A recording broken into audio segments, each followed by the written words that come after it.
In this video we will try to learn about ECO cycles. In ECO cycles, first we will see that when does the ECO cycle happens. First stage is RTL design, which is nothing but your front end, but ECO cycles falls in back end, so we will quickly move out of this. Next stage is your synthesis, which is a bridge of front end to back end, or some people call it as start of the back end, or you can call it as a bridge also between front to back. So then we will go to PNR. PNR happens after the synthesis. PNR stands for place and route. So once the PNR is done, we will get the routed dB. So at the end of PNR you have a routed dB. This routed dB is nothing but your post route dB, where the optimization with respect to the RTL has been already done and all the optimization is done, but yeah, something will be left out by the tool, and that is where the ECO cycle begins. So ECO cycle starts here. ECO stands for engineering change order. ECO stands for engineering change order. So basically it means that we are manually putting some effort to implement some ECOs. Whatever the tool already optimized, it needs some change based on some conditions. So it could be because of PVT conditions, or it could be because of the layout differences. How do we implement it? So first we will get the post route dB. First we will take the post route dB. We will feed it to the analysis tool. So analysis tool will be taking it as input, and then there will be generation of ECO files. So this is an automated flow. When somebody talks about automated flow, this is how the ECO is implemented. ECO implementation happens in this flow. But what are the analysis tools? These are your timing sign off tools, or it could be layout sign off tools. So analysis tools require some inputs. That inputs can be your def, then Verilog, and then spef files. All these we have already talked about in previous videos, so we are not going to deep dive further here, but this is how analysis tools will be taking the inputs and they will be generating the ECO files, and then these ECO files are fed as input to the DB. So DB will take them as input again, and it will again feed like this. So basically what is happening here is DB will be again given for analysis, again ECO files will be generated. So this is what the cycle is, and as long as the DB analysis is not clean, it is once the analysis is clean, if it is clean, then we are going to tape out the DB for DRC cleanup, and once the DRC cleanup is done, then we can give it the GDS for tape out. This is just a high level introduction of ECO cycles. So basically what we learned here is there are main steps of ECO cycles. First step is analysis. What are important steps in ECO cycles? Engineering change order cycle. First, analysis of issue.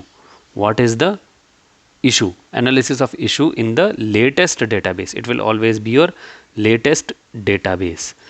So if we go here, the first ECO cycle will have, this will be your latest database. Post route DB will always be your latest database in your first ECO cycle, but next ECO cycle onwards, second ECO cycle onwards, it will be the ECO implemented DB that will be taken as input.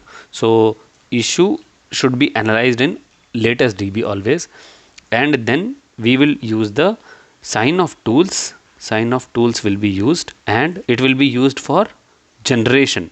It will be used for generation of ECO cycles, ECOs. So it is used for generation of ECO. Nowadays tools are so advanced that it can generate the ECOs for us, but in earlier days people used to manually do the ECO generations. And now third step would be ECO implementation. Now ECO implementation also has to happen in latest database, and once the ECO is implemented successfully, that becomes your latest database for next ECO cycle. A very common question that is asked to people is, which sign off tool was used in your ECO cycle generations? So for timing sign offs, it could be timing sign off, it could be physical sign off. For timing we can use PT, we can use tweaker. These are some common tools that are used there. These are by synopsys. There is one by cadence that is called as tempus. Now here we have taken one example to understand what typically happens in the timing ECOs. So let's say in this example, this is a flip-flop 1 and this is a flip-flop 2. Now this is the Q pin, this is the D pin. So let's rub this off, and so this is our D pin, this will be the Q pin.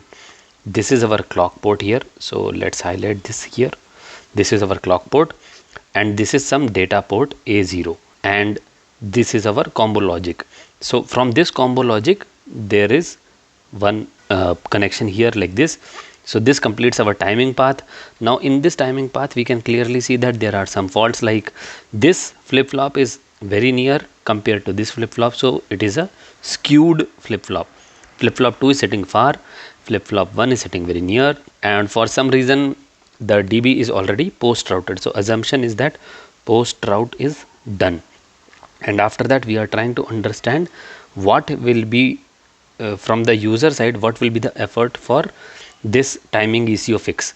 So there will be some violation, so there can be different type of timing violations or DRCs that needs fix. So there can be timing DRC also. Timing DRC means that there can be max cap, there can be max tran violation. Now what are these? Let's see the example first, how that makes sense here. Max cap means when the gate is too much loaded or the cap on the output pin is too high. So either because of fan out or because of capacitance, this max cap violation can come.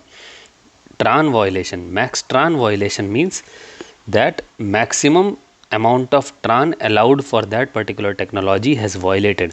That could be because of a very long net, or it could be because of a bad routing like this, and there can be a lower metal layer routing also, which could be high resistance. So because of high resistance it could happen that max tran will come, and maximum tran violation can also come because of the jogs or detours. This also can happen, and it could be because of the long net. All these put together, they make it a bad net, which results in the transition violation at the input pin. It could be output pin, it could be input pin, but it is when reports in the terms of reports, if we see, it will be the input pin where the max tran violation is seen. So this is the transition violation and this is a capacitance. These are two typical types of violations that can happen for either clock or it could be for data. These are the DRVs, design rule violation, that typically people fix in timing ECOs. When do people fix? They can fix in timing ECOs. Tool are smart enough to generate these. This is just a very high level intro on what are the typical DRVs, but there can be a separate total discussion on the DRVs itself. But we are trying to understand here is that the timing fixes typically how tool will do, or if tool is not able to do for some reasons, then user has to do it. So this clock, this is a clearly a long net. So if tool has not buffered it, there can be multiple reasons to it. For example, the don't touch is there, or some attribute is not there, or some attribute is there which is blocking the tool to buffer. So in that case, what we need to do is we need to buffer it. So when we buffer it, or the tool will buffer it, it could be using the insert buffer or add buffer command. And when we do the periodic buffering, so let's say there is this 2 levels of buffering is done, which will improve the tran on this net. So the transition violations seen at this particular pin, this pin, let's say the name of the pin is CLK2 pin of flip-flop 2, the transition violation that was seen improves, and when it improves, what will happen is then the tran violation will go away and the net delay will improve. So when we fix the tran violation, net delay will improve, net delay will reduce, or let's say improves. Now when the net delay will improve, the skew will improve between these two flip-flops, which will help us in this particular case for fixing the timing violation that might be coming on this particular timing path. So this is just one example what tool will help us to do or what we have to do. The command typically would be insert buffer or add buffer. It could be inverter pair also. That depends. There are multiple things that can happen in this case, but that is what we are trying to understand, that tool will do the timing fixes in this particular case, or if tool is not able to do, then we have to do, and that is how the timing implementation would be done. So whatever the ECO that gets written, so we would have taken the post route dB. We are just revising quickly here. Post route dB is taken, and post route dB is taken means the def or and the verilog and corresponding spef is taken, collaterals are taken, and it is given for analysis. Analysis is done.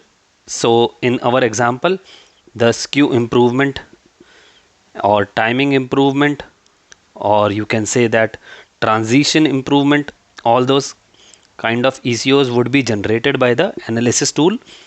ECO files are generated, and then those ECO files would be fed to the tool again for post ECO. So there will be post ECO implemented dB.